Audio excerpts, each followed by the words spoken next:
Good morning, dear students. Today we are going to continue or go on with Treasure Island. It's chapter 9. You remember in chapter 8 when Jim left the fort to search for the boat which Bengon told him about. He told him he made it himself.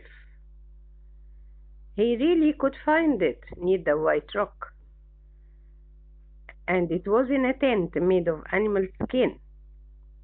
But the boat actually was made from old wood, and it was small. Which means what? Which means that it wasn't sufficient boat. It wasn't fit for sailing. Jim could sail the boat with the help of waves, so he was lucky to have strong waves. He sailed it towards the ship Hispaniola. He wanted to cut the rope to the anchor. Why do you think he wanted to cut the rope? That's because he had a plan. He wanted to break it down.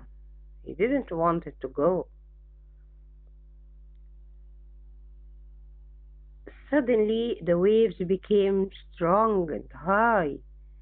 So before the boat was hit by strong waves, Jim could get into the ship.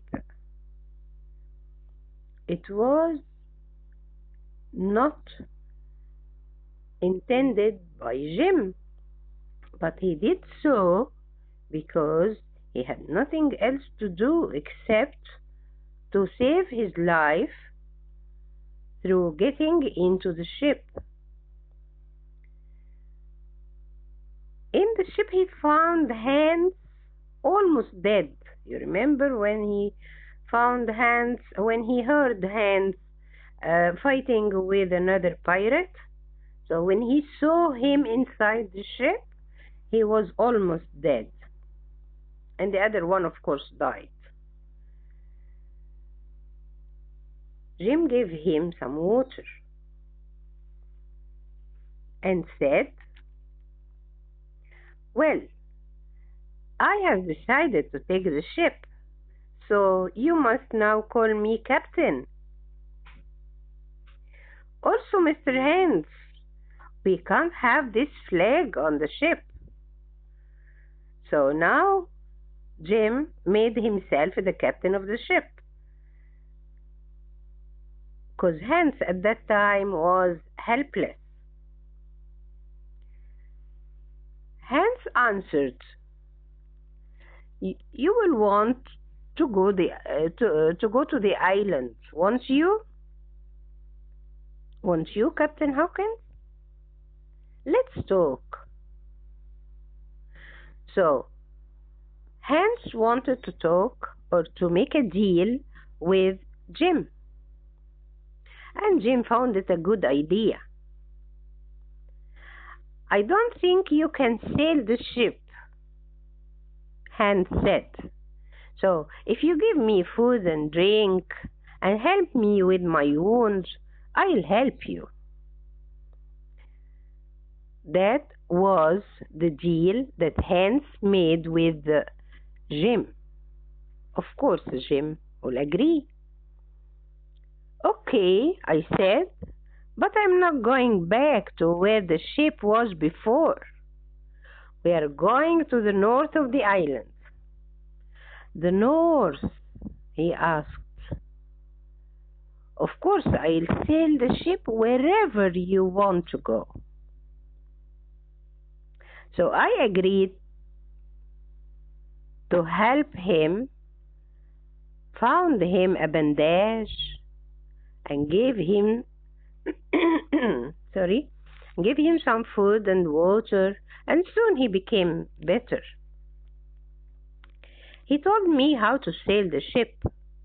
It moved quickly along the coast of Treasure Island, and soon we could see the rocky north of the island. I felt good. I had water and food.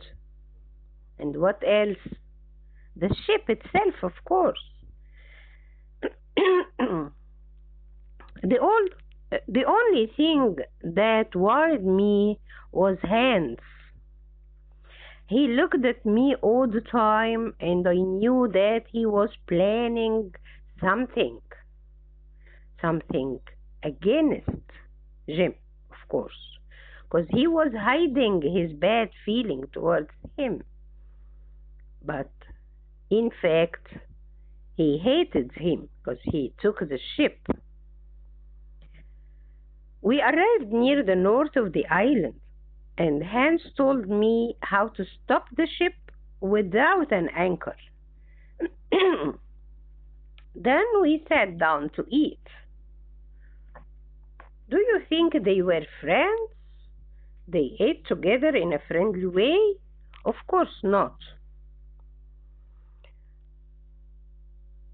Could you go downstairs and get me some water, please? I did not think for a minute that Hans was an honest man. He wanted me to leave the deck for a reason, but I did not know what was that reason. However, I also knew that Hans was not a clever man, so I agreed to go. He agreed to go downstairs to bring him water, but at the same time, he knew well that Hans' intention would be a bad one. He was still planning against Jim. I went downstairs, made a lot of noise, then took off my shoes and went quietly to another part of the ship where I could see him. So he took off his shoes and crept quietly or walked quietly so that he won't be heard that he changed his place in order to watch Jim. He was moving slowly. Hans was moving slowly and painfully, of course, because of the wound in his leg. He moved across the deck, where he picked up a knife. He then hid the knife in his jacket and sat down where he was.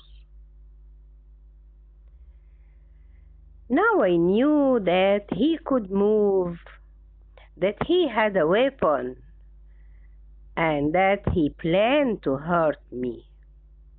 This is what Jim understood. He understood well that he could move in spite of his wounds in his leg. And he had a weapon. He had the knife. And he also planned to hurt him, of course, with the knife.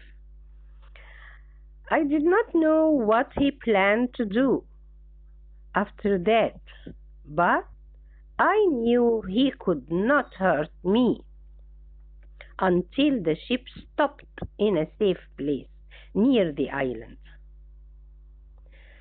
I went back downstairs, put on my shoes, and returned with a bottle of water. Hans was sitting quietly, of course pretending that he did nothing, that he was in the same place where Jim left him. He took the bottle without saying thank you. Of course, he was thoughtful. He was thinking of how and when he could kill Jim. Then he said, "Look at the wind. The wind has changed. If we move the ship now, we'll be safe."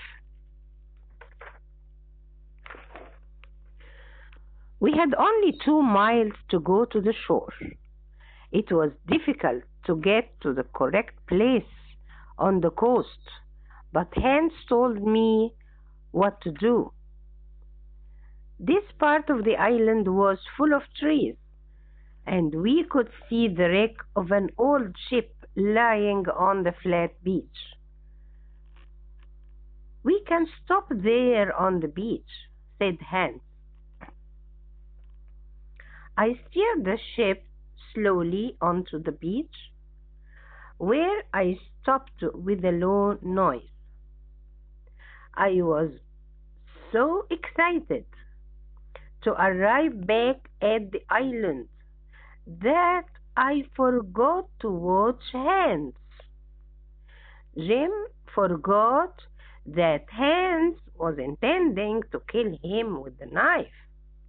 Why did he forget that? Because he was so happy, he was so excited that he could reach the place where his friends were. I suddenly turned around, and there he was standing with a knife in his hand. I cried out, and he jumped at me. I moved quickly to one side, and he fell on the deck. Before he could stand up again, I took a gun from my jacket. However, the gun was wet from the journey, and it did not work. I was very angry with myself. Of course, Jim was unlucky, because the gun didn't work. I was surprised how fast he could move with the wound in his leg. As he ran towards me, I got ready to run away from him again, and he stopped. I remember the game that I used to play with my friends in Black Hill Cove. When one of us would try to catch the other, I was always good at this game, and I thought that I could easily run away from the older pirate with a bad leg. At that moment, a wave hit the Hispaniola. When the ship moved, we both fell over, and I nearly fell onto Hans. Before he could stand, I decided to climb up the mast of the ship. This is the way he could escape from his friends when he used to play that game. So he did the same. Up in the sails, I had time to repair my gun, and soon it would be ready to fire again. So he found it a good chance to try to use the gun again.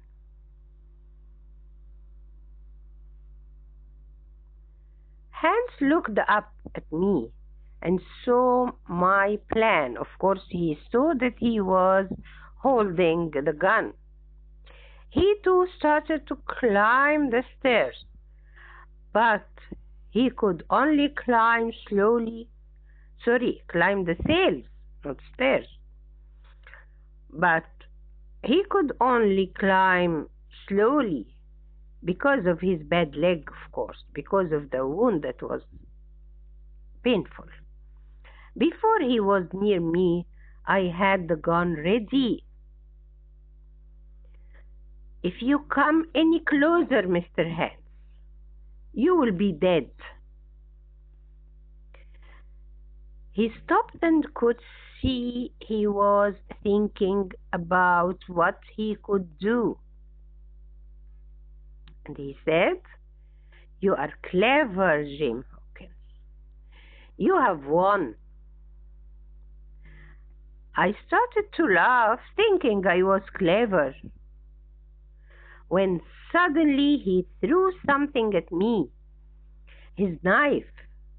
I was so surprised that, without knowing how my gun fired, Hans gave a cry and fell down into the sea. I never saw him again. So he killed him with his gun. But unluckily, Jim was hurt with the knife that Hans threw and directed it to his shoulder. The knife passed through my shoulder into the wood of the mast, so I could not move. It hurt badly. It took a long time before I could think. When I finally looked at the knife, I saw that it only went through a small piece of skin. It was not difficult to take it out. I climbed back to the deck and found bandage for my wound. So he was very brave, and he could bear the wound. He could bear the pain and search for a bandage for that wound. I was now alone on the ship, and it was nearly dark. I quickly took down all the sails and I could reach, and then jumped down into the shallow water. I walked onto the sand, leaving the Hispaniola half on the beach and half in the water. Next time, we'll deal with the questions about that chapter. I hope you can answer them all. Thank you and goodbye.